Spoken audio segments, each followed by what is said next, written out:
Welcome to my channel. And the intentions of this live was to take you with me to the store to purchase the white dress for my daughter's graduation. So, first of all, I found out why or how a white dress is significant for graduations, also for debutante balls and for weddings. We always have the white gowns, the white wedding dress, for the debutante ball, same thing, and graduations at all levels. And I briefly mentioned this day, and I was trying to figure out why and if anyone else also wore white dresses for graduations. And so the significance is graduation is a symbol of, you know, okay, is a symbol of a fresh new start. It's a new beginning, and it's a plain blank canvas. So, the world is your oyster. And so it makes so much sense when I read that. I was like, oh, okay, that makes sense. I see Jaden is in the building. I'm doing the live off of just YouTube. I'm not using StreamYard right now because I'm in my vehicle, and I'm in my vehicle because I know when I go home, I'm just going to just whew, need to really relax, relate, and release. I got a late start today, a very late start. I don't really like coming out to the malls too much. And I'm just like double dutch. I'm jumping in and I'm jumping out. And I knew exactly which store I was going to go to. So I was like, oh, yeah, I'm just going to wait until later, maybe like an hour before the store closes. And I will go in, and I'm sure they have a nice variety of white dresses. I did go online and I did notice they had some beautiful white dresses that will be very appropriate for what my daughter needs it for. And I get here, and this is the mall that's furthest from my home, but it's my favorite mall, and they are closed. They're closed, not closing. If they were closing, I would have still went in and I just would have, made it happen. But they are literally closed. Like the gates, I had drove around, and the gates to the inside of the store. You know how they have the gates that come down when you are, for the mall area so that you can't come into the store from the mall? Well, they have those gates at the doors that come from the parking lot too. I didn't realize that. So when I drove around, those were down. And I said, oh my goodness. And I was talking with my daughter this evening, and I said to her, well, when do you need the dress? When is it, when is the for especially for the first dress, when do you need it? Y'all, she needs it by April 11th. Not receiving it April 11th, but wearing it April 11th. It's like, girl. And let me just, all right, first of all, welcome to my live.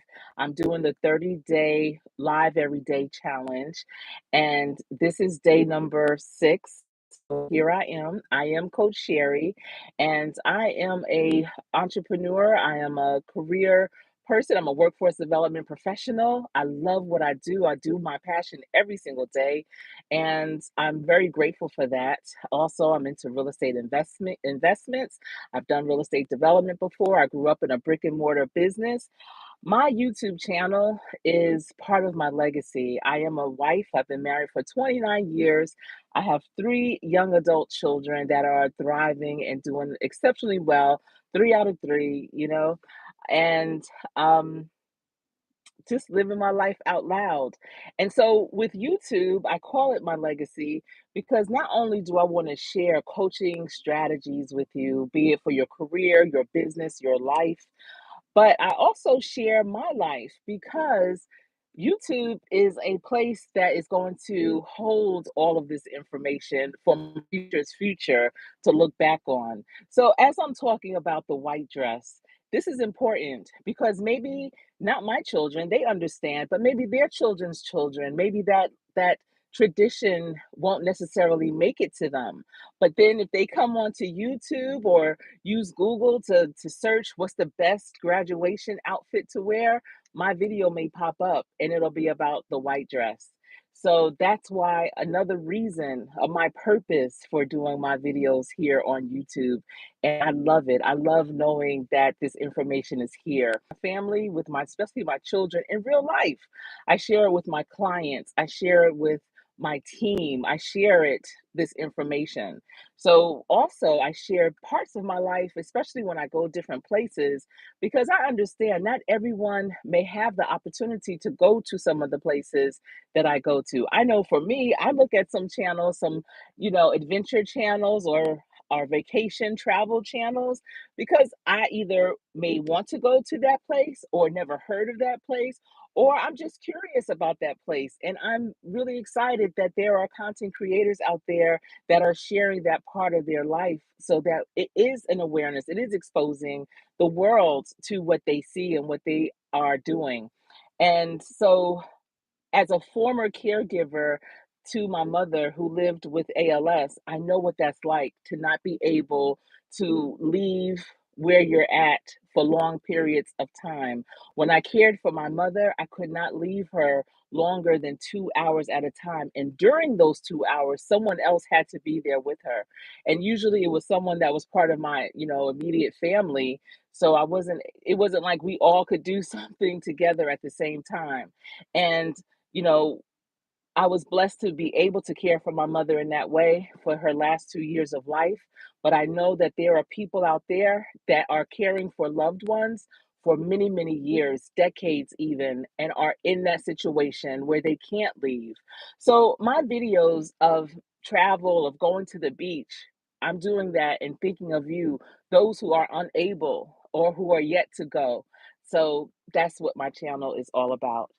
And so let's see. And I don't have my glasses on. They're somewhere in the car. I need to find them because it's dark. As you can see, the parking lot is starting to empty out.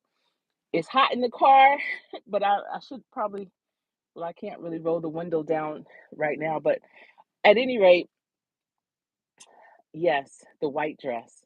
So she needs it by April 11th. Today is April 6th. And I know a lot of parents would typically get mad at one of their children for waiting to the last minute. But what my husband and I, the type of parents that we are, we don't really get mad like that at our children. A long time ago, I'd say, when we first became parents, we recognized that we were adventurous. We lived our lives. And we would find it hypocritical if we tried to not give our children that space and opportunity to live their lives too. So even if they do something that, is a little last minute or, just different things, who am I to get mad? I used to be like that. That's why I say my youngest daughter is me at her age, but smarter. And so what she said when she said April 11th and today is the 6th and I have to, I don't have to. She can buy her own dress. She can get her own dress, but as her mother, that I feel like that's my duty. I want to do that. That's something I would have absolutely done and said to my mom, I've done that many times when I was in college where, you know, something came up. I remember being in a debutante ball, and it was a whole production. Well, actually, no, it wasn't. Well, yeah, it was a debutante ball, but I also ran for homecoming queen in college, and we had a whole production. You had to have. They had different scenes. We had to have different changes of clothes, and sometimes you live in your life. You taking classes, you going to rehearsals, and you forget that you need certain things until the last minute.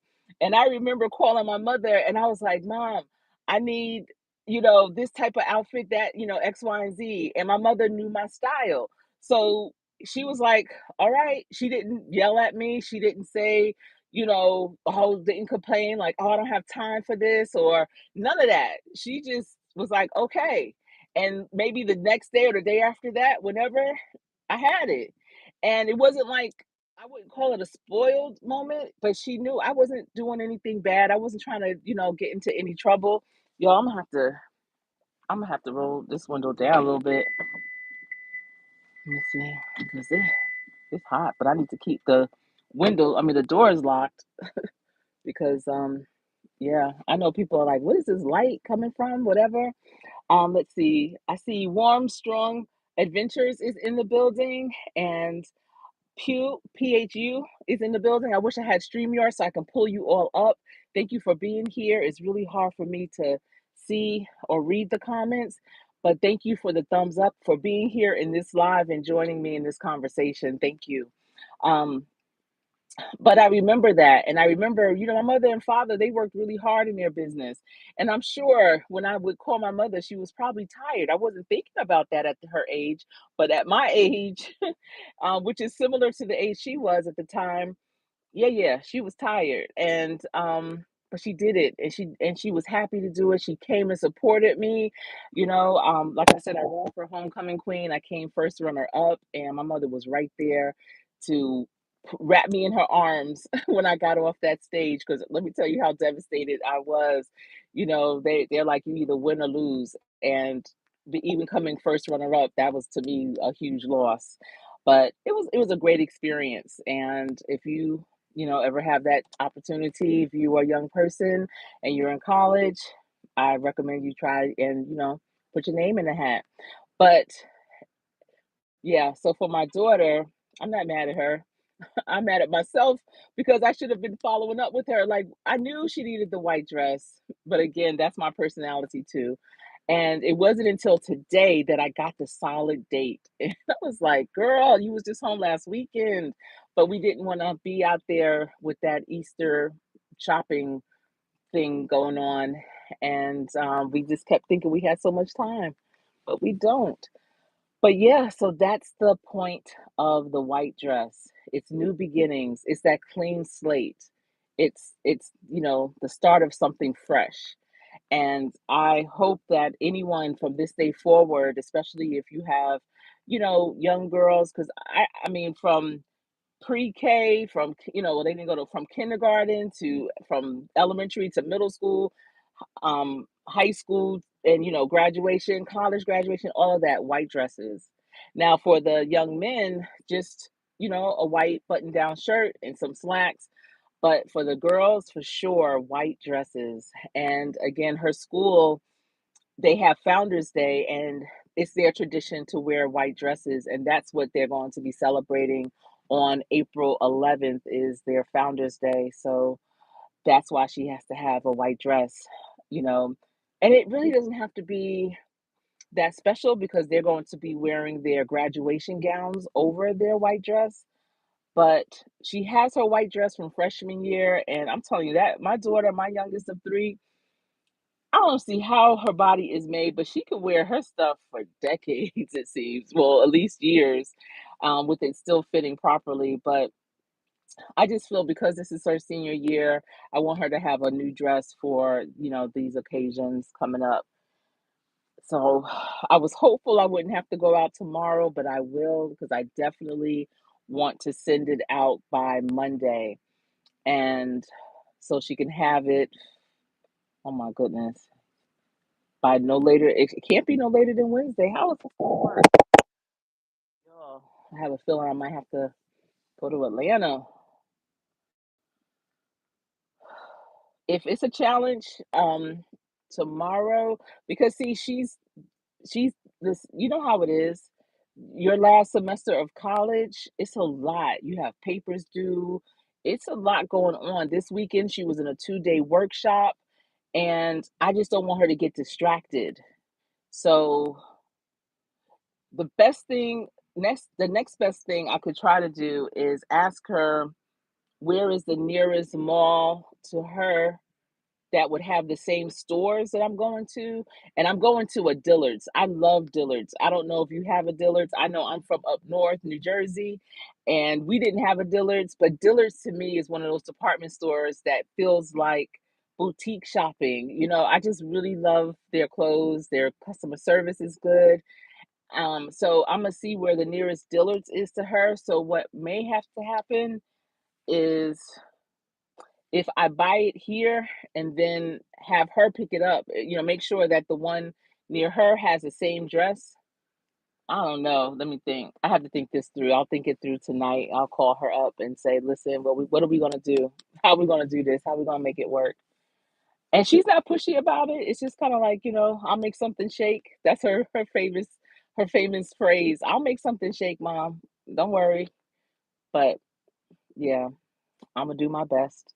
Let's see. I see Tuber Chat Connect and Grow is in the building. How are you doing? Great to see you. Thanks for thumbing it up and sharing. I really appreciate you. Thank you. I see you saying hello to everyone. This is my sixth day live, and I'm really excited. So, another thing, the other day I was talking about, the what now. And I was talking about how some teams they have these projects of individuals that may not have played that sport, but they are athletic. And so they take a chance on them and they develop them into a player. And for some reason, when I was thinking about it, I was thinking about this young man named Corey Swinson. And it was so interesting. Let me tell you, the NFL is huge. It's a huge organization. They have teams in many major cities and each team has 50 plus players. And it's just a lot of people from all over the country that's playing on these teams. Well, literally, almost every team that my husband played on, I knew someone. Like I grew up with someone, or I don't know. It was just, it was wild. But when we were in St. Louis, and we were the first Rams in St. Louis, and I promise you, St. Louis was one of my favorite cities. I loved it. Um, there was a young man, and his name was Corey Swinson. And it just so happened that Corey grew up with my husband. He was a lot younger than my husband, but my husband grew up with his older brothers. And so he knew his family and he knew his brothers and he knew they were good people. So he took Corey under his wing. Now Corey was a big guy. He was a really like husky guy. He was tall, not as tall as my husband, but he was a tall guy. But Corey was on the same, like not the same position, but on the same side of the ball as my husband. And so my husband became like his mentor. And that's what I was talking about, having that mentor and doing, reaching out, networking, practicing, of course. But with Corey, he wasn't a football player in high school or college. He played basketball. I think he was at college on a basketball scholarship. But you know what? Men or boys, young men, they develop differently because they may be long and lanky all throughout high school and in the beginning of college. And then at some point, they start to mature and start to fill out, and their whole body turns into something different. It's like my son, he was a husky boy most of his life, all his life really, up until he was about to graduate high school. When he opted out of continuing to play football, my husband was like, "You can't keep that weight on you." And my son started to eat different and work out differently, and he lost 100 pounds and he became this tall, slim guy. Like, what? I've never seen that. I never knew my son to be slim, and it was just so interesting to see that transformation. But then, most of the times with guys, they start out really skinny and slim or whatever, and then they end up becoming bulking up and getting husky. And that's what happened with Corey. So his body frame changed, not like a basketball player, but more like a football player. And I don't know how, maybe he had an age. I never really got into his full story.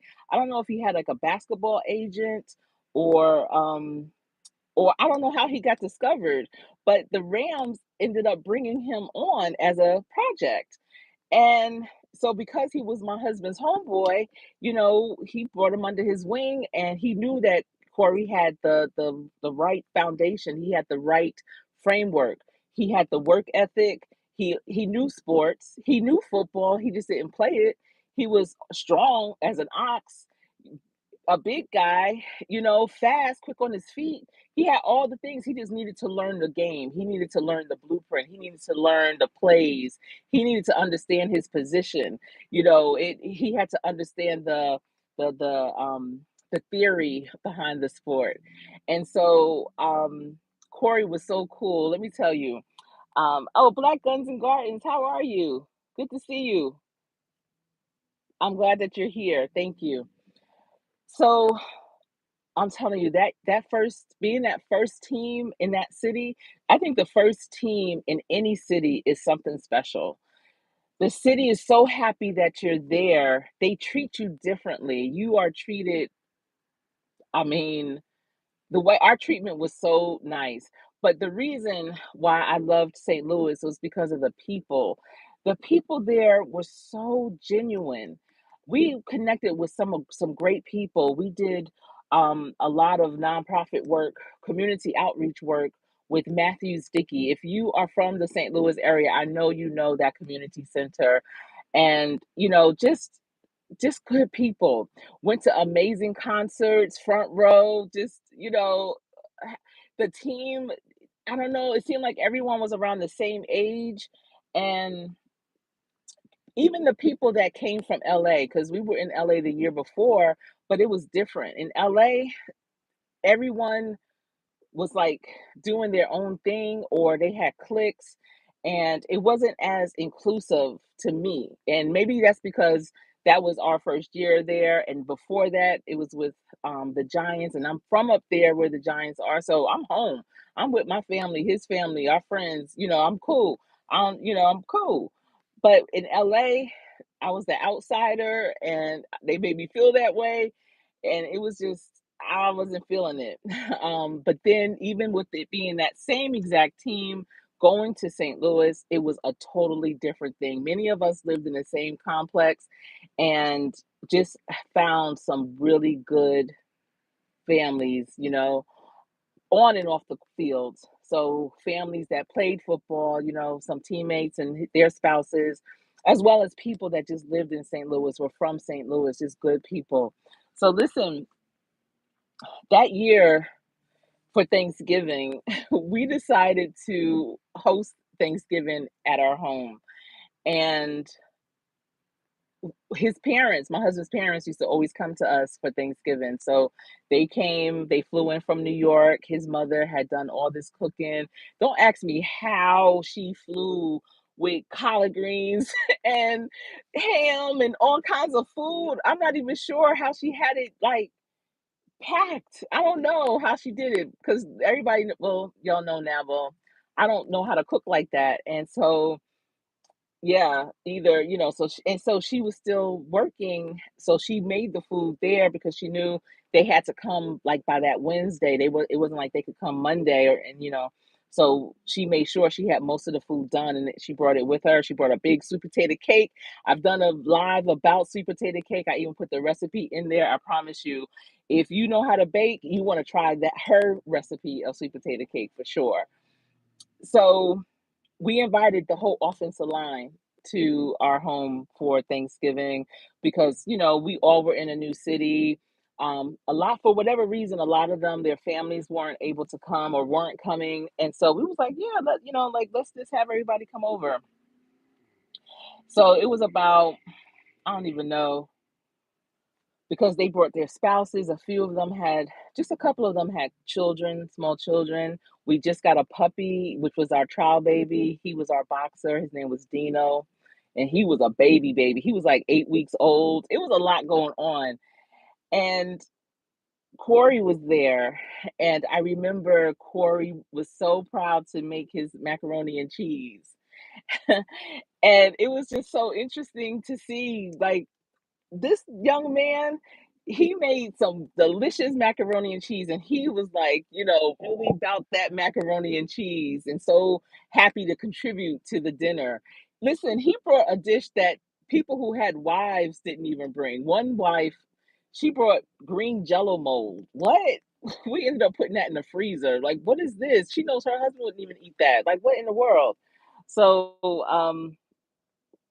at any rate, it was such a wonderful, wonderful Thanksgiving. One that definitely goes down in history.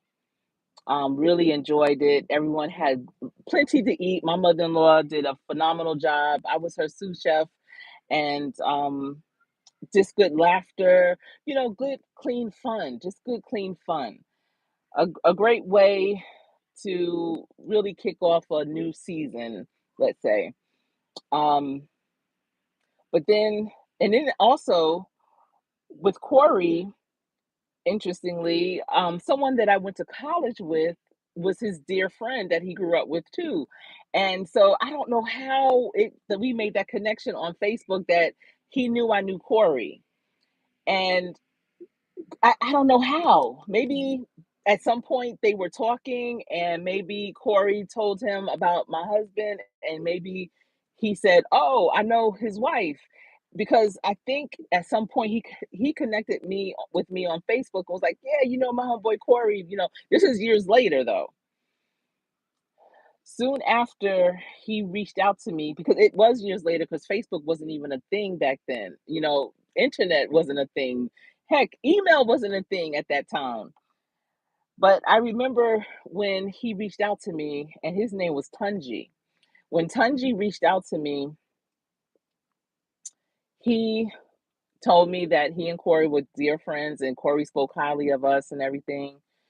But the next time that he reached out to me, he told me that Corey had passed away. And I don't know why I thought about that today, just when I was thinking about how um you might have a goal. Like I know Corey's goal was to play professional sports. He probably always thought it was going to be basketball. When it wasn't basketball, people probably was like, "Yeah, see, we told you, boom, boom." But his now what was not about failure, it was about continuing on towards that goal. And he pivoted to football and was able to be picked up by a National Football League team, one of the oldest, the Rams, and get on as a project to be developed. He didn't have a very long career, but he had a career. No one could ever take that away. And, you know, I connected with him that one season because that next year we went to our next team. And then to hear, and he was younger than we are, and at this time we were still in our 40s, so he was in his early 40s, and he died suddenly, and it was just devastating. Like, wow, he was a good guy. Even after his career, he did went on to do great things for the community. And but he was able to live out one of his dreams. I mean, it may not have been the NBA, but it was the NFL. And just keep striving and thriving, you all. You just never know.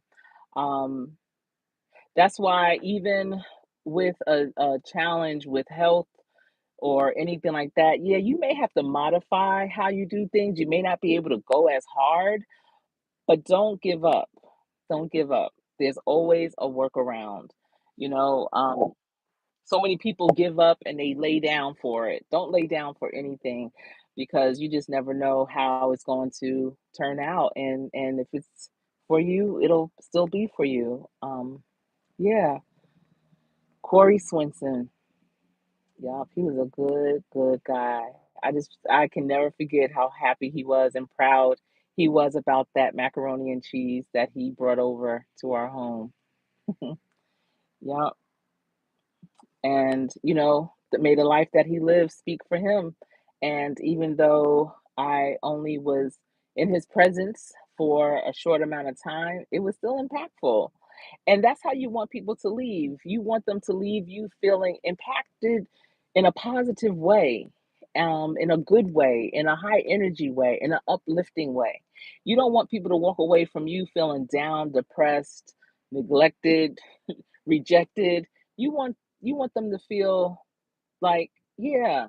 And even if that encounter with them is to maybe steer them in a different direction, giving them advice or showing them a different way of doing something that they came to you with,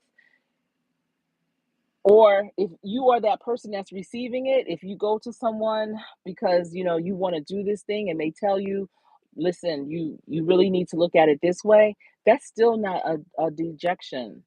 That's not you being rejected. It's just them showing you a different way, giving you a different way of thinking about it, to rethink how you want it to be. And to me, giving me something to rethink is sometimes better than just agreeing with everything I'm trying to do. Because you already know what you're trying to do, but you need someone there to put a different spin on it, to give you a different lens. And for me, that's what my father is. Everything, even if he agrees with you, he'll never agree with you. He'll always try and punch holes in what you're doing, and not in a negative way. He just wants to make sure that you've looked at it from every angle. So he's looking at it from the top, the bottom, the side, the back, the front, and looking at it in ways that you may not have even considered. And that's what you need in your life. It doesn't have to be everyone like that for you in your circle, but it definitely you need someone in your circle, at least one person that's going to have you look at things differently. Um, if I was home, I was going to read a summary of a chapter from this book that my team is reading.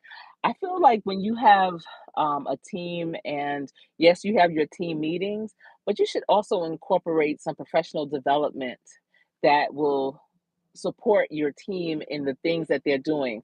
And that professional development should also include personal development, something that's going to make them better, whether they're on your team or not. It's just going to make them better. But we're reading Think Again by Adam Grant. And, or is it Grant Adams? I believe it's Adam Grant. And that book is so timely. If you feel like you are about to make a pivot in any kind of way, if you are growing, if you are about to have a big change, you need to think again. And thinking again does not always mean shutting it down, tearing it down, stopping it in its tracks. It's about moving maybe at a slower pace, but looking at it from all angles. And even if it is good, how can it be better? And that's what it's all about. But we're going to go back to the white dress. So, y'all, I have to think about how I want to do this. I'm going to see what my daughter's capacity is for getting one in Atlanta. After this live, I'm going to probably call her and see like what her time frame is. Maybe hopefully if she has time tomorrow, then I'll just cash app her and say like, get that dress. Goodness, this is something. I thought I was just going to be able to come in real quick. I'm like, yep, it's almost time for the mall to close. I'm just going to go in like for the last 30 to 45 minutes, pop in, pop out, because that's the best way to shop to me. You don't have a lot of time. It has to work. I'm not, if I had all day, I would go into this store, Dillard's, my favorite store. But then I would go to Nordstrom's, I would go to Belk, I would go to Macy's, I would go to H&M, I would go to Neiman Marcus, because I would be like, "Oh, I see these dresses at Dillard's. I like them, but maybe the other stores have something better, so let me check them out." But if you are in a limited time frame, you gonna make it work in that one store, and that's how I like to shop. So but if that one store, and if all the stores are closed, it's not gonna work. What time does the mall close? Remember back in the day, it used to close at 9:30. I got here, it was 8 o'clock, and those things was down. So I don't know what's going on. Why are they closed in that way? But at any rate, I'm sitting here in the parking lot. There's not many cars left in here, but they do in this mall. They have Maggiano's as well as Cheesecake Factory. So those are open. That part of the mall is still booked and busy, but everything else seems to be. I mean, the lights are out now at Dillard's. And what time is it? I don't even know. I didn't even bring my watch. So, yeah, I waited too late. Too late. Yep. I thought it was going to be that simple, but nothing ever is. Nothing worth having is, for sure. Let me tell you, Black Guns and Garden sweet potato cake. Now, now that you know that it's out there, you might start seeing it in different restaurants or bakeries or offered or whatever. It's nothing like my mother-in-law's recipe. When I first started, um, would it be the first time I started? Well, when I started dating my husband, and when I started going to his games, his parents came to every home game, right? And not every team has this, but back in the day, in the Giants' old stadium, they had a huge parking lot similar to this mall. It wasn't like a parking deck. It wasn't anything, indoors or anything. It was just a huge open parking lot. And people would tailgate before the games. You know how tailgates used to be at, major teams where people would have their Winnebagos, they would have food, the grill out. Heck, as time went on, some people would have a flat screen TV out there. They would have the radio on, listening to other games. Sometimes people would be in the parking lot, wouldn't even have tickets for the games. And, just being out there. And at Giant Stadium, the Giants is still a big commodity because you can't buy a ticket to the Giants game. The season passes are willed because it's just like that. And so people sometimes, if they didn't have tickets, they just wanted to be in the building and they would be in the parking lot and they would just enjoy the game from the parking lot and just to be in the atmosphere of it all. And but his parents came to every home game, and his mother, again, I don't know how she did it, and they lived in Long Island, New York, so they would travel. If y'all don't know, New York Giants, I don't know who would be honking at me.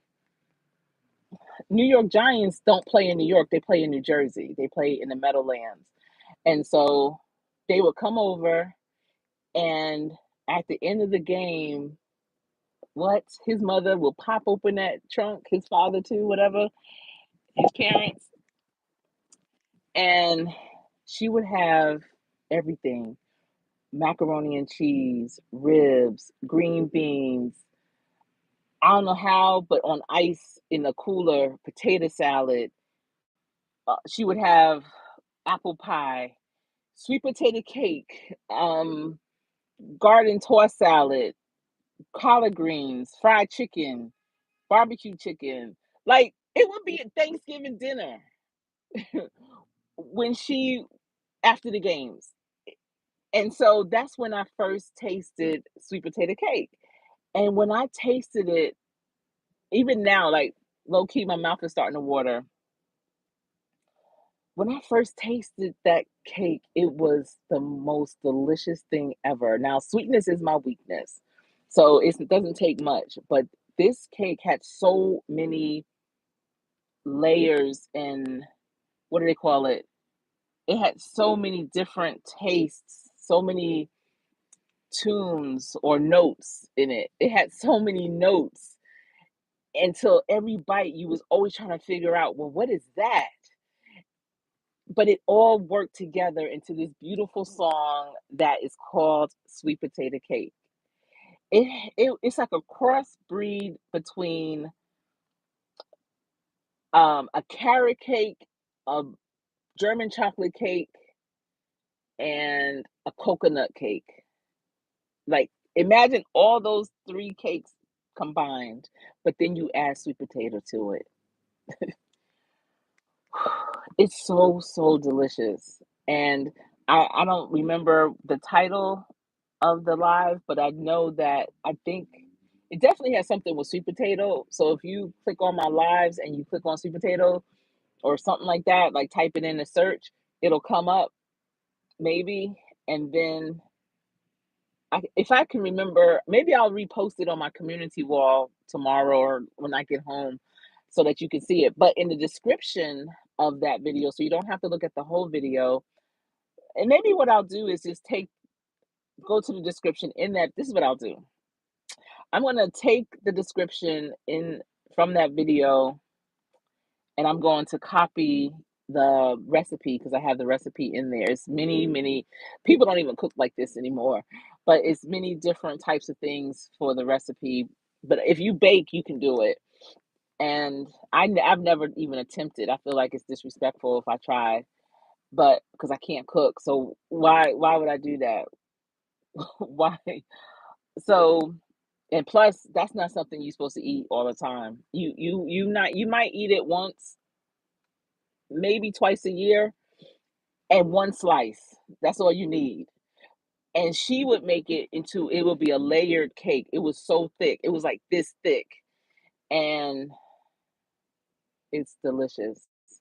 And for our wedding, she made it into a groom's cake. But what she did was didn't make it in layers. She made it in one single layer. And we bought the white boxes, the white cake boxes.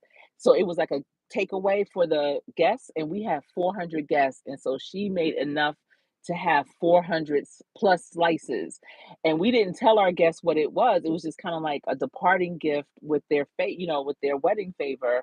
And so the next day, I remember several people called and was like, "Yo, what kind of cake was that? Do you have any more? What was it?" When you eat it, it doesn't just pop in your head that this is a sweet potato cake. You really won't know what it is. It's so good. And I hope that Black Guns, that you are good at baking, or someone in your family, your wife, somebody is good at baking so that you can make it. And if you do, please, like, let me know, please. I haven't had it in a long time. I would love it. My mother-in-law doesn't make it anymore. My youngest is good at baking, and I keep saying, one holiday that perhaps she'll attempt to make it. I hope so, because that would be good. But that's what I'll do. I'll make sure to find it and put it in the on the community wall, the sweet potato cake recipe. So look out for that for sure. And I don't know what's going. I got this thing on the side. I don't know what's happening. But at any rate, I was just coming on here because yesterday I said I was going to bring you all in with me looking for the white dress. I waited until this time to go live because that's what it was going to be. And it turned out no, that didn't happen. But I appreciate you all for being here and rocking with me during this time. Actually, probably low key keeping me safe because the parking lot is really, this part of it anyway, is really, really empty. Um, at least I know won't be a lot of traffic going home. I even bought a small thing of coffee because I was like, all right, I need to have energy. I'm gonna go in there and I'm just gonna boom boom. Now I'm gonna be up all night because I had a small cup of coffee. That's so wild. But I really am enjoying, this going live. I definitely have gone live before. I just haven't been as consistent, or definitely not days like this in a row. So I appreciate this challenge. I recommend it too, for your channel. A lot of you are content creators that are here. And I know Tuber Chat Connect and Grow goes live often. And he has a really good network, and he's a good connector of people, places, and things. And I know Black Guns and Gardens, you record a lot, but do you go live? I don't think I've ever seen you go live before. Let me know if you go live or not. And let's see, Warm Strong Adventures, thank you for coming in. I'm pretty sure, do you go live too? But if you don't, and I know you all, the three of you who I named, are content creators. So, Guns, if you don't go live, I recommend that you do, and maybe do this challenge. It's really interesting. It's not like you have to be live for an hour or 2 hours or anything like that. It's just a matter of going live and connecting again with the people in your circle and meeting new people as well. So I see someone else is in the building. Yes, Slasher Chick. Yeah. Did you go live yet? Let me know if you've gone live or what time. I did connect with you yesterday. So, are you going 90 days? She's going 90 days live. I I don't I'm gonna see how I feel after this first 30 days. There are people that go live every single day. And if baby steps count too. So who knows? After 30 days, I might be developing a new habit. It takes 21 days to get into the rhythm of developing a new habit, but it takes 6 months for it to be a true habit. And that's where people get mixed up because they think, oh, I did this for 21 days. I'm good. No, you're not. You need to do it for at least 6 months for it to be a habit. You didn't complete your live for today. Okay. What time do you think you're going to go live? Because I'm going to jump in if possible. I'm going to be heading home in a minute and um, see what goes on. I have to take the back roads. I don't really prefer the highway. And maybe I'll do a live about that too. Yeah. But again, if you have young women in your family that are graduating from anything, remember that white dress. It's a clean slate, it's a new beginning, and it's definitely a great tradition to carry on. Y'all got me thinking about Corey Swinson. That was such a good young man. Mm, mm, mm. Yeah, but the circle of life, that's what happens. We all have a beginning and an end. And even though his dash wasn't as long as I'm sure he hoped it to be, or as long as I thought it would be, he made it count. He definitely made it count and made a difference. And that's what it's all about, making a difference every day of your life with that dash. And that's kind of what going live is, and even making videos, especially if you're making a video that's going to be motivating, inspiring, transforming, if it's going to be a video that's teaching someone something new, sharing something, exposing people, bringing more awareness to something. If you are posting those types of videos every day, that's helpful for your dash. That's what your dash needs. It needs you to do that because you're making a difference. And so I'm grateful for this platform. I know I was listening to Nala Wright, who encouraged and shared her journey with her 30-day live everyday challenge. And, you know, she was just saying, I just lost my train of thought because I saw someone walking by and I was like, got to keep your head on the swivel. But just listening to her. If you haven't seen her, I definitely recommend that you check her out. She has a good point of view, a great point of view, and just talking about the platform of YouTube. Yes, there are so many different platforms, and I know people are always trying to find the next best platform to put their content. Just like she was saying yesterday, she really enjoys and prefers YouTube. And in real life, so do I. I feel like, especially for a live, I've never been live on any other platform. I did go live for a little bit, just for one moment on Facebook when my center child was graduating from college. And I was just so in awe. I couldn't even imagine, when my son, when he graduated from college, it was during COVID, and we were in our family room sitting next to him with his cap and gown on as we listened to his department. And my son went to the largest university in North Carolina. And so, low key, I was kind of glad we didn't have to go in person to his graduation. I was kind of like, preparing myself since he started college, like, we if your freshman class is 10,000 students, what is your graduation gonna be like? Because it's gonna be people from grad school, all kind of stuff. So we missed that, but we were able to still hear his department of study or program of study, and we were able to see his name come across the screen because we watched it on TV.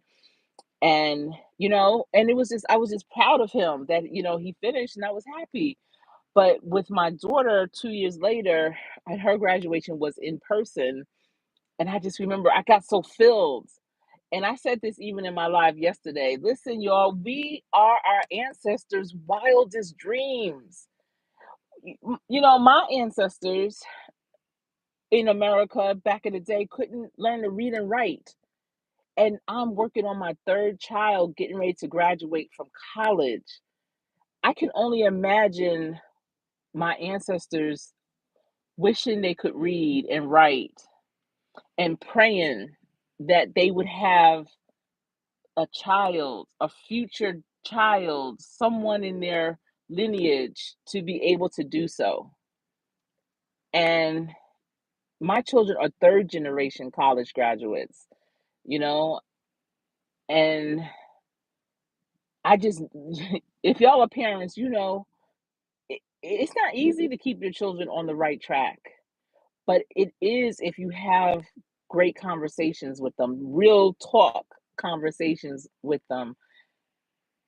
And so I did go live for a moment because, you know, Facebook is where my family and friends are, and especially family and my older friends, like from high school and college, that's where they sit on my Facebook groups and page. And you know, they know my family. So I don't know. I just felt compelled to hit the live or whatever the button is on Facebook because that's my first and last time doing that. Um, and I don't know. I just wanted to share that moment, just that moment. But I did come back to to YouTube to film more of it, to go real live with it. Um, but what Nyla was saying is how she prefers YouTube over those, and I do too. Like, I have seen Instagram lives, especially y'all remember, especially during the height of COVID when DJs would have like parties. I know the DJs that were hitting it when I was in college, they had like homecoming parties. I mean, it was they should do that still. Forget that. So what? We can, you know, be in the building together. Sometimes you just might want to just be where you are and just have a good time. And I remember, and those were so much fun. But those streams or the chat, what? Those things fly. You I don't see how a person who is doing the live, how they can keep up with it. But at least with YouTube, well, maybe because I have a small channel, I have seen some YouTube chats fly. I have. Let me stop. But I just feel like YouTube is more personable. It's more networking kind of feel to it. It has more of connecting. It's just more intimate. It's more personal. You know, Instagram to me gives me the feeling of a marketing tool, you know, a place where you would post a ad or, you know, a reel describing your business proposition. You know, my daughter, my center child is a realtor, and that's where she puts a lot of her homes and things, you know. And it's funny because, again, I have three young adults and they don't prefer YouTube. However, when they have these tutorials, like my daughters, they braid their own hair and they are phenomenal with it. And I'm like, where did you learn how to do that? You know, how did you do that? And they'll always say a YouTube tutorial, you know, YouTube channel. They don't say TikTok. They don't say Instagram. They don't say Facebook. They always say YouTube. However, they hang out at on TikTok. They hang out on Twitter or X. They hang out on Instagram. But when it comes down to getting that information, figuring something out, they're on YouTube. Now, TikTok may introduce them to the concept, but to get the full understanding of how it's done, they come to YouTube. So, with that said, this platform is not going to go anywhere. It's the second largest next to Google, which Google owns YouTube. But at the same time, we have to continue to evolve. And that's why I love the book Think Again. Maybe tomorrow I will read the summary of the first chapter where they're talking about BlackBerry and iPhones and that whole situation. And trust, I was a BlackBerry, what they used to call it? Um, Blackberry crack or something like that. What they used to call it? Crackberry? I used to love a BlackBerry phone. I did. And because we did real estate development, most contractors use a black back then. They used to use a BlackBerry because they had the item where you didn't have to make the call, you could just kinda use it like a walkie-talkie, and that was just really convenient to have, but, when iPhone came, I know I went kicking and screaming. I was like, "I'm not gonna do it." My cousin was trying to tell me, convince me about the iPad, like, "Oh, you really should do this, it could do this." I'm like, "What? I'm not gonna do that. That's too much. I wouldn't do it. I'm not gonna do this. I don't like stuff that could do too much for me. I'm not doing that." And I don't know what got into me. I ended up getting an iPad and I haven't turned back since. I actually have a first generation iPad and I remember I don't like to have excess things.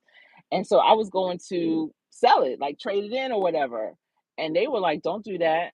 Like the people that the it was at the Apple store and I was going to use it to trade it in to get another one. Like, just can I use this to it was like, "You're not gonna want to do that." Because this right here, not too many first generations. This is gonna be like the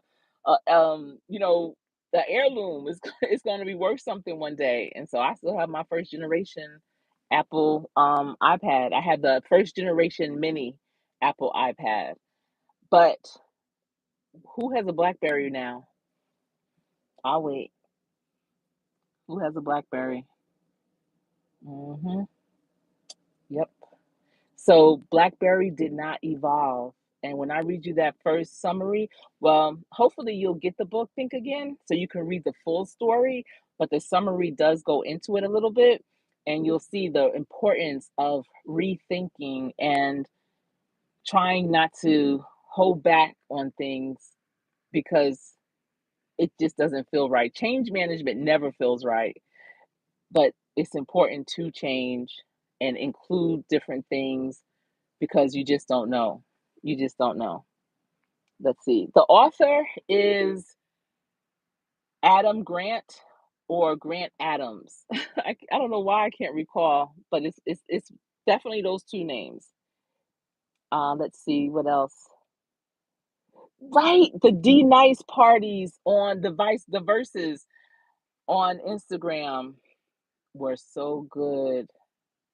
I had so much fun when I would dance until I couldn't dance no more. It was a good time. I wonder who is that walking around. But yeah, those were really good. Yes, it was.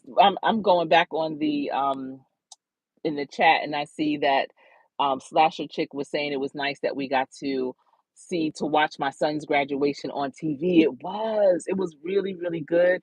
I remember getting a chocolate sheet cake and it was just the five of us, but it was good. I'm glad that he played all out with it and wore his cap and gown because I'm sure there was plenty of students that didn't, but I'm glad that he did that. And I remember my daughter, she graduated from high school. So my son was supposed to graduate in May of 2020, but he graduated in December of 2020. He had like one more class that he had to take.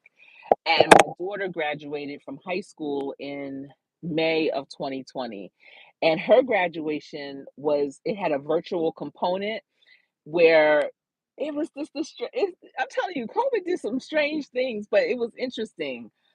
Um, and again, it was probably best that it was like that because she had a huge class too, but it was on television. It was televised and I saw her face and her name come across the screen and I tried to screenshot it or whatever with my camera, my phone, and it had like a little light, you know how if you take a picture of the TV and how it sometimes the light, but I got it, it was like, and she had her cap and gown on in the house with us. But then her school, they had a drive-by diploma thing where they had, like tents in the parking lot. And according to your last name, you drove around till you got to that table. She got out, got her diploma, then got back in the car, and we kept it moving. Y'all, if y'all didn't have children that were graduating or whatever back then, that's how it was rolling. It was very interesting. Very, very interesting. So You did complete it? You went live around 8? Oh, you said you did? Okay. I'll watch the replay then. All right. I see what you're saying. Um, you always wondered how they fumbled the bag so bad. Oh, wait, let me see. Oh, yeah, yeah, yeah. There's a Blackberry movie. Where is the Blackberry movie? Where is that? So if you read Think Again, that first chapter, it'll talk more about how they fumbled the bag. And it basically was with the founder. Some people think if it's not broke, what you trying to fix? And they don't believe in the things that are coming up that is going to be game changing. They think they the biggest and baddest and the only, and things always evolve. And so that basically was kind of BlackBerry's posture was like, What? What? They gonna do all that? Who wants to do that? That ain't gonna work. We don't have to do that." And people on his team was trying to tell him, "No, we might want to do this." And that's why on my teams, I always try to have different age groups, generational diversity, because you never know like what's really happening, keeping your ear to the ground. Sometimes it takes someone that's like right in the mix to be able to share with you what's really going on. Because if you listening to everybody in your circle, in your generation, everybody in your generation has had, similar social experiences, so they don't know. So you have to have different age groups too. That's important. I'm trying to tell you for sure. Let me see. Okay, yes, Adam Grant. I know. Hey, Mrs. Carter. Listen, Lisa, you know me.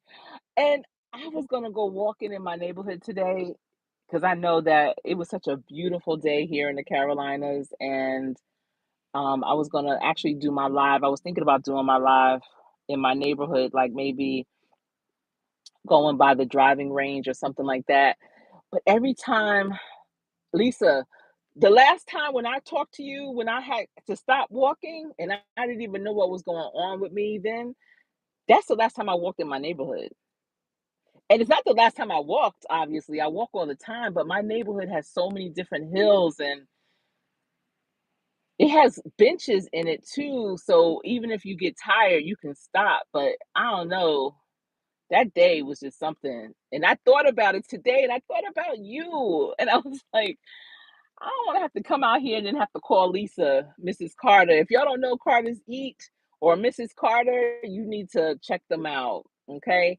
If you are in the sandwich generation where you're in between taking care of your children and your parents, and you in between all that, if you need to understand how that juggle works, you need to check out Carter's Eat. You really do. Because at some point in time, we all are in that sandwich generation. I'm in it now, even though my children are young adults. My father is going to be 86 years old next month. um, but still, he's thriving. He still has ideas. He still has so much life to live, but he's at the point, and he's not at the point where, he just can't, but it's at a point where you just have to start making different decisions, just to make sure everybody can be on deck. Everybody can be on call. So, yeah. Oh, you watch it? Okay. I'm gonna check because I have Hulu, Netflix, Prime, Amazon. Like some one of those channels have to have it. So I'm gonna definitely check it out for sure. Yeah. And everyone in here, if you don't know each other, please be sure to go and see. Lisa, it's hard for me to find your Mrs. Carter's page. That's why I'm letting them know about your Carter's Eat. But try and connect with everyone. Trust me, the tribes that are joining together have very similar um, wants and needs and ideals. And if you're a good person, 9 times out of 10, people that follow you, check you out are good people. So on and so forth. And so I feel the same way. I feel like I'm a good person and that the people that I rock with are great people too. So if you're in here and you've never heard of some of them, please go check them out. I'm telling you, you're going to learn something new. You're going to definitely be more fulfilled, uplifted, motivated, inspired, all of that. Learning things with Black Guns and Gardens. You know, he's doing a herb garden, and he has an amazing garden. Period. All different types of collard greens he grows, and just gives you great ideas of how to sustain, how to be more, self-preserving and self-sufficient, and that's important. So I appreciate his channel. Everyone in here has really great content. So um, just it's hard to find sometimes to be, find consistent people. And I feel like that's what we all are here, are definitely consistent and great content. And I'm so happy, Slasher Chick, to have connected with you. And that was through Nyla Wright. So I appreciate her. She has some real dope people that I started to watch their content, and it's been really good. So that's how it works. It's all about networking. It's all about communicating. I tell people, I'm always shocked when someone that I know personally, maybe, that have watched one of my videos, and it's kind of strange when you see them and they say, "Oh, yeah, watch that," or something. "Really? Why didn't you say something?" Because to me, it's like you saw me in the room. We were in the same building, like literally, we were in the same space, and we saw each other and didn't speak. We wouldn't do that in real life outside of YouTube. And so I look at the YouTube channel as the same thing. If and I get it. Sometimes I'm just listening and my device may be somewhere else. I don't know, I'm not cooking, but I may be washing dishes or something, or I just might be getting ready something, and I'm not able to communicate in the chat, and I get that. But then what about when you are, just to say hi? You don't have to have a long conversation. That's like if you are in a networking event or in a building and you just walk by, hey, how you doing? And keep it moving. You don't have to, dwell and have this long chat, but you could still be listening, and that's fine. But at least say hi. I think that's pretty dope for sure. Let's see. Okay, maybe. Oh, and I have HBO Max too, so I'm gonna check all of them out.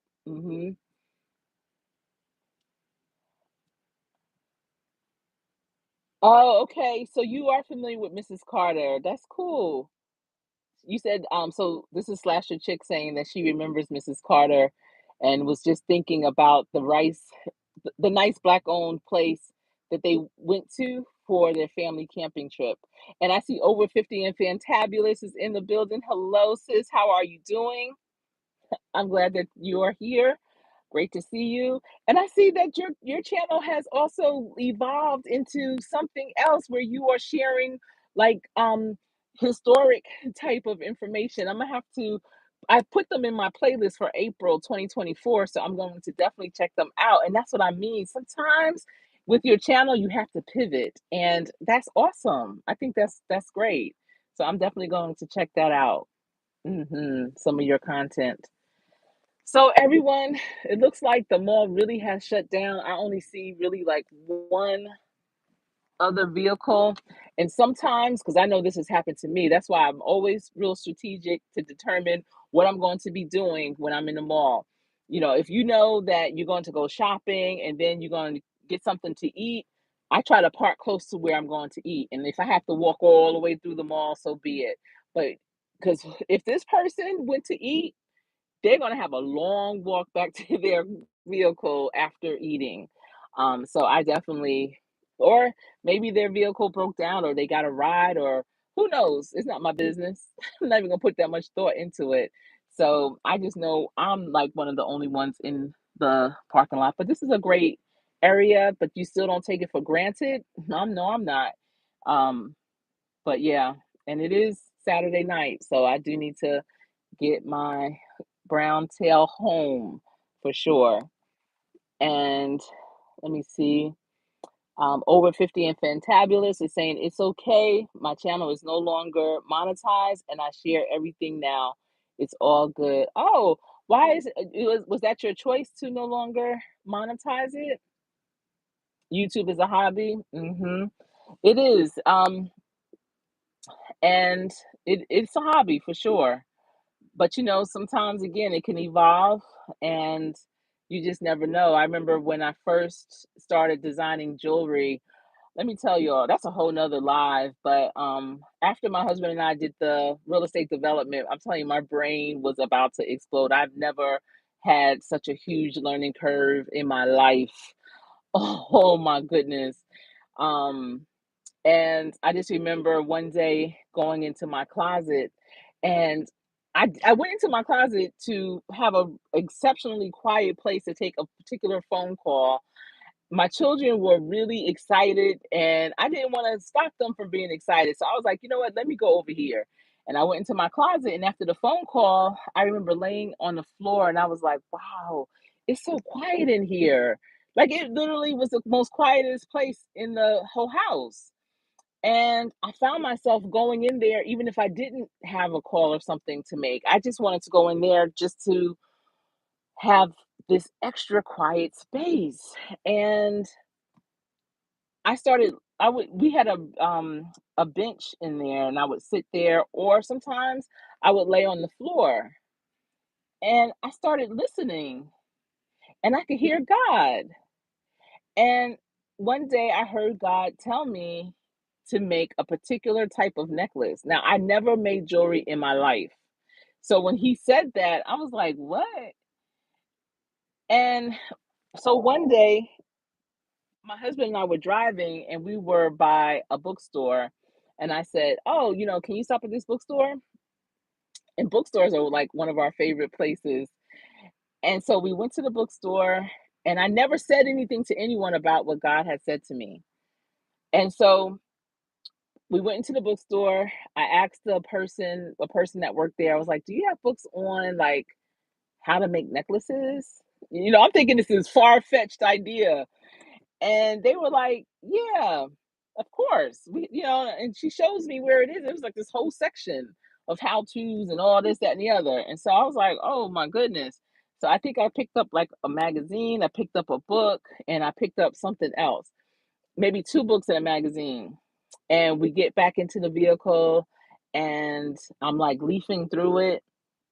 And then I'm understanding the kind of the concept, but then I'm like, but where do you buy stuff to make necklaces and such?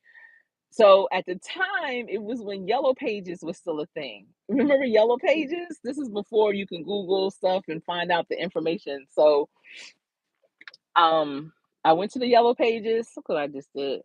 I went to the Yellow Pages, and I looked up, I think I might have looked up jewelry making or beads or something like that. And there was this store in Charlotte called Bead Lush. It's not where it used to be, it's something else now. I don't know if it moved or what happened, but it was called Bead Lush. And I was like, oh, like, it's a whole store. I went to it, and I still hadn't told anyone what was going on. I went to the store, and it was like a candy store with beads. It was just all these beads everywhere, all colors, types, shapes, everything. And I was just like, oh my goodness. And I just started looking around and picking up beads that I thought were beautiful. And the salesperson, asked me, could they help me? And I said, I need to learn how to make this particular type of necklace. And so she was like, oh, yeah, I can show that to you right now. It's real simple. Boom, boom. She showed me. I said, well, what do I need to buy so I can do this at home? So I brought the whole thing. And maybe that day or definitely the next, after we put our kids down, and let me tell you, and this might be another video for young parents, my children went to bed at 8 o'clock every night from 2 months until high school, like literally. Um, when I tell you putting your children on a sleep regimen is the best thing since sliced bread, I mean that with my heart and soul. If you have not done that, you missing out. If you have not done that, you are not giving yourself or your child like a true fighting chance. You're gonna find yourself frustrated, tired, grumpy. Your child's gonna be frustrated, tired, and grumpy. I'm telling you, we used to have people come over at like 8:30, just to hang out, and they would be like, "Y'all have kids?" Because they would be down. We were like, "Yeah, uh-huh." So at any rate, even if we have people over 8 o'clock, they're going to bed. They're getting ready 7:15, taking their baths and going down. And when we would put our children down, especially when they were babies, we didn't put them down when they were asleep. That's another thing. It's not about that whole rocking them to sleep and all that. No, you have to have them able to put themselves to sleep. That's a whole other topic. I guess I have a lot of different topics in this. I was talking about the white dress. But um, just to finish this part up about the necklaces, um, so when my children went to bed, I remember going to our family room, sitting down on the floor, and I put the bead board down, and I started to make a necklace. I ended up making a ton of necklaces, and I ended up putting them kind of like almost like decorations around the family room, just kind of like, not even it looked like decorations, but it was really just because I didn't know what else to do with them. So I just kind of put them around.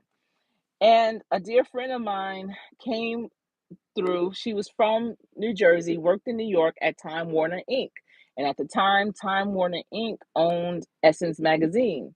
And she came over, visiting, and she was like in the family room looking around and she was like, "What are these?" And I said, It's just some necklaces that I make. I don't know, it's nothing major." And she was like, "Girl, everybody in my office, where I work would love these. You should sell them. How much are they?" I said, "Just take whatever you want. They're not for sale. I mean, they just don't, it's nothing major." She's like, "No, you can sell these. These are phenomenal." And then she thought about it. She said, "Listen, once a year, Essence Magazine in the office has like a small business expo, and they open it up to people that work for the office or for Essence Magazine and or like their friends. You have to apply to get in. I'm gonna put your name down, and if you're accepted, you can come and you can sell these." I was like, "What?" She said, "Yes. So what I need you to do is make this into a business, and if you are accepted, then come to New York and sell them." And I was like, "Oh, wait, wait. Like this is a hobby. I don't know." And she's like, "I'm telling you, these will sell for real." So I was like, "All right." And then I thought about it and I was like, "Well, I can't just sell necklaces. Maybe I need to sell bracelets too." And then it just so happened that we had this expo. It's called the Park Expo now. The park is a huge church, mega church here in Charlotte, and they bought it. It was a merchandise mart at that time, and they had this new business owner expo. Like, if you were a new business, they were saying you can come and try your business out, to the community or whatever. So I applied to be in it, and I got in because I was like, I need to see if this is real before I venture out to New York. New York ain't no joke. So I did it, and I had also again added bracelets to my little situation, and everything sold out. Everything that I bought sold out. It was well received, and I was like, "Oh shoot, like maybe this is a thing," because I'm. So I went home, and my friend was like, "You got in. It's gonna be on this date, whatever, whatever. You gotta come to our offices in New York, Essence Magazine, boom, boom." I was like, "All right." And I called my mother and I was like, "Mom," she was alive. My parents still had their business. They were still living in New Jersey. And I said, "Mom, I'm going to be selling these necklaces at Essence Magazine. You want to come with me?" She didn't even know I was making necklaces. But she was like, "Sure." My mother was down for whatever. So she was like, "Yeah." So I was like, "All right. Well, listen, I'm gonna let you know. I'm gonna fly up and then, boom, boom, boom." And so she was like, "All right." So I went to, making my necklaces and bracelets, and then I made these beautiful bookmarks, and I just added a couple of more things. And I went, let me tell you, my bag of jewelry, like I had a huge bag because I had stands, I had brought busts and all kind of things. That bag alone was 50 pounds that I was taking with me up to New York. And I remember my mother and I went and I set up Susan Taylor and Nikki Taylor, they bought I had brooches too. They brought a brooch and a necklace. They was like, "This is fabulous." I was like, "What?" And then, I came home and I was just like, "I guess it's official," and I had a friend who was a nurse, and she worked for a company that owned like all of these nursing homes and such, and it was around getting ready to be Christmas time, and she was like, "Your necklaces could be good gifts for the nurses. My company's always looking for gifts." They brought 300 necklaces. Then I had people that because then I started kind of setting my dining room up. I would just kind of lay my jewelry up and with the bus and everything. And then I had friends that would come through. I had some friends that were teachers and they were looking for like part-time work and they loved my jewelry. And so they was like, I could sell this. So I started buying these little bags that had compartments, and it was almost like a book, but it was for jewelry because the book, when you opened it, it had pages and it had clear pouches and they could put the jewelry in there. And so I would take the inventory of it, I would give them the pricing of everything, and they started and I would let them keep I forget how much it would be. Like it would be like I forget what the percentage I used to do for them, but it became that. I ventured into doing custom jewelry for weddings. I did custom jewelry for two trunk shows. One was called Etc. The other was called it was just on the tip of my tongue. I can't remember. Doncaster. So if any of you know about like boutique shopping, where I mean, when I tell you it's the most high-end boutique shopping, but these women, they would have these trunk shows. They would turn their homes into these boutiques, and they would have the one for etc. She would have like race car driver wives, football player wives, basketball player wives, and Bank of America, bankers and stuff come in, and they would get their wardrobe for the season. And so I would design the jewelry to go with the capsule, and it was just booked and busy. I had consultants in New Jersey, Atlanta, New York, Maryland, Charlotte, Houston, selling my jewelry. I would just ship the bags and the inventory list, and it was more than I expected it to be. I'm gonna tell you that. Um, I got really, really burnt out from it, and I think it was because at the time I was going back and forth at that time to Virginia. By now, accelerating, my parents sold their business. They lived in Virginia, and my mother was starting to get sick. And so I was back and forth, and it was just a lot. I did a lot of networking. I was known for being a SME, a subject matter expert in networking. I was getting articles written about me about networking, and I sold it. I ended up selling the jewelry business to one of my consultants in Atlanta. And the thing is, when I think about it, are you familiar with what's the name of that? It's like everything is $5 though. I forget the name of it. But I could have been that. I could have been like the Mary Kay because I was structuring my business like Mary Kay. I was like, you know what, Mary Kay started. I read her book, and I was trying to, figure out how to handle consultants and everything. But the reason why I think it burnt me out is because it was supposed to be a hobby. If it wasn't for my friend convincing me to make it into a business, it never would have been. But it became a business. And even though it was thriving, even Steve Harvey, I made some cufflinks for him. They came for the first CIAA. And remember that first female that he had, what was her name? She used to wear her hair in a short pixie cut all the time.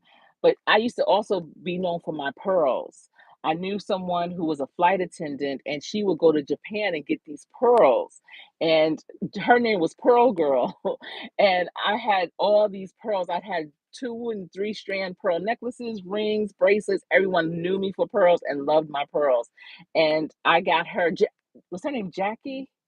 I think Jackie, and she got one of my pearl necklaces, and when I saw her wear it, I was like, all right, there we go, there we go. So it was a very interesting experience for sure, but it helped me with my business coaching because I tell people no matter how small their business is to expect it to be huge. And just like my video the other day, what now?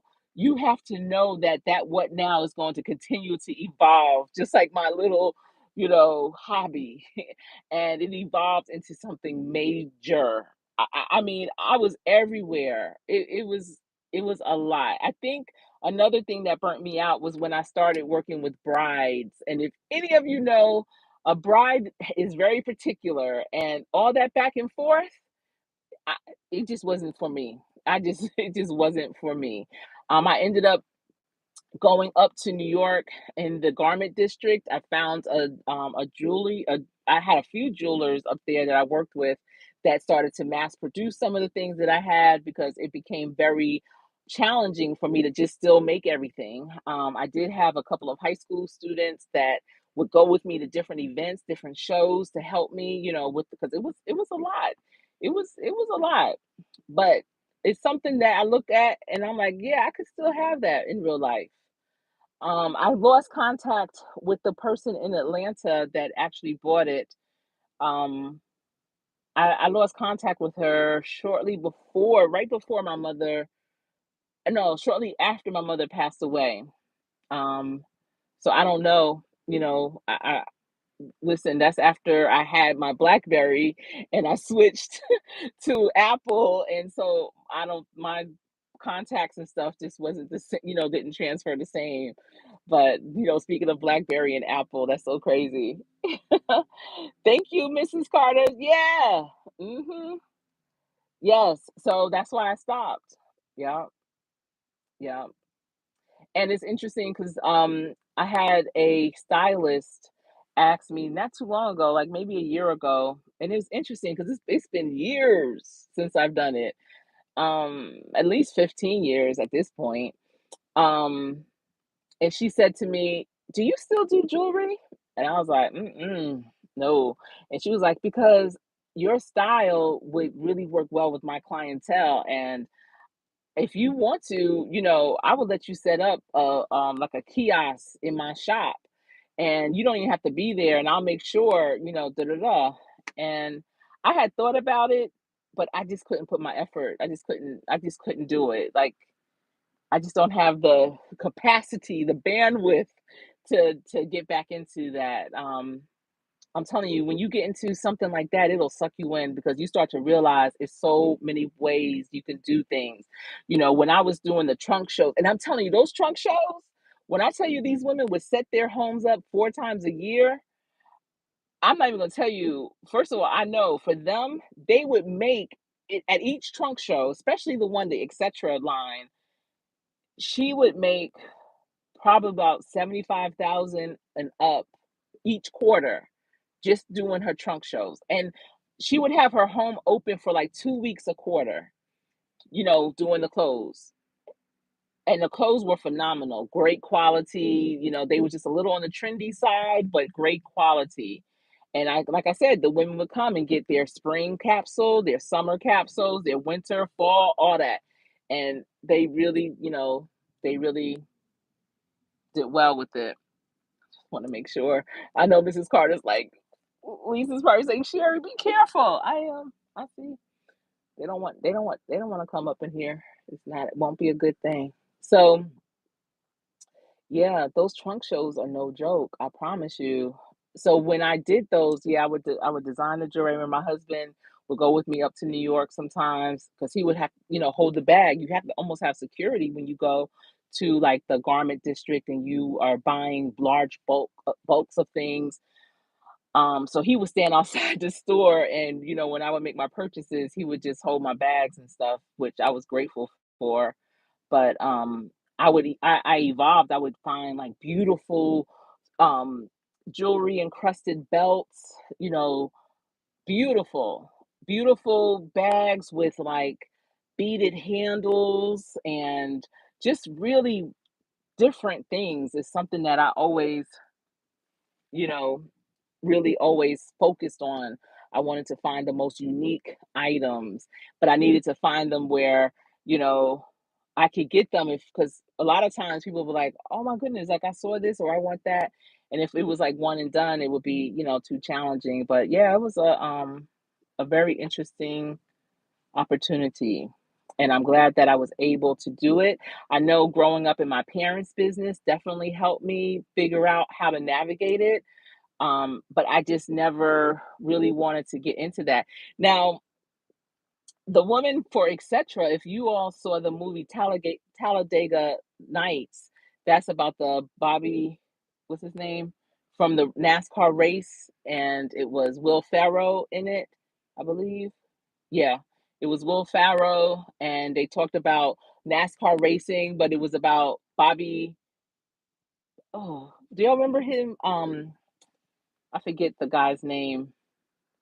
He was fictitious, but anyway, the woman that did the etc. trunk, the house that was his, that was her house, and they paid her a oh my goodness, an astronomical amount to film, the movie at her home, and just to kind of shut it down. And I only remember that because they did it like right after one of her trunk shows, and she was saying how they had to clear things out. Well, they didn't, the production did, and so now I guess her house was on the registry for making movies in North Carolina.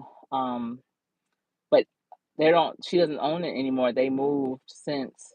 And listen, that house, when I tell you, so yes, let me see. It's Lisa. Yes, Lisa Carter. Um, I know Lisa. I know you're Lisa Carter. Did I call you something else? I hope not. I know you're a soror. So, at any rate, y'all, always prepare for the best.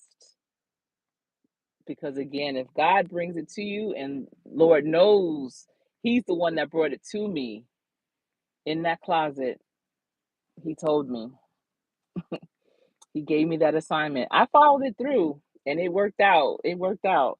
But when He brings it to you, it's for you. And it's going to be amazing. Don't expect anything less because it's going to be amazing if you follow it through. It's not about, I didn't go ahead and I didn't even tell my husband. My kids were young, so they weren't going to know what I was really talking about. Although I'm telling you, my son had his first business in second grade. So they always saw us in business, when we bought our first real estate investment property, my baby was a week old. My middle daughter was 20 months. My son was 3.5. And I remember we brought them to the closing, and the attorney was like, this is the youngest people I've ever seen at a real estate closing.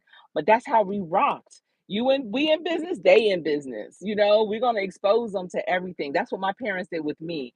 They exposed me to everything. My mother would take me to different shows that she was going to. I would be sitting on the stairs leading down to our family room when they would have their community meetings, when investors would come to try to encourage them to invest in things. I was privy to all those conversations.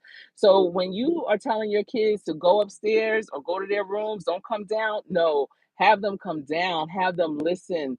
They don't need to, talk into the meetings or anything, but they need to be in the room. And even if they're in the room and they are look as if they're busy playing or something like that, trust me, they are listening. They are gaining and gleaning a new skill. They're seeing the possibility. That's like when my son was going to, wow, even that truck that was here is leaving now.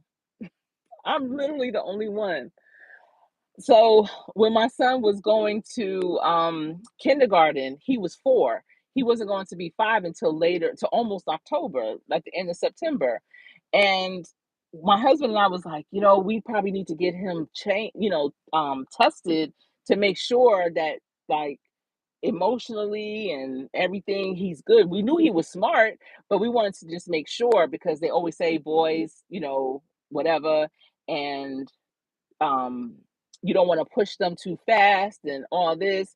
So we took him to this. We asked our pediatrician. She recommended this center that kind of tests a child's cognitive abilities. And so they took him into this room. We could see him, like in the glass, and he had a therapist in there that was kind of going over things or whatever with him. And when she finished, she was like, "Oh, your son is bright. He's very bright.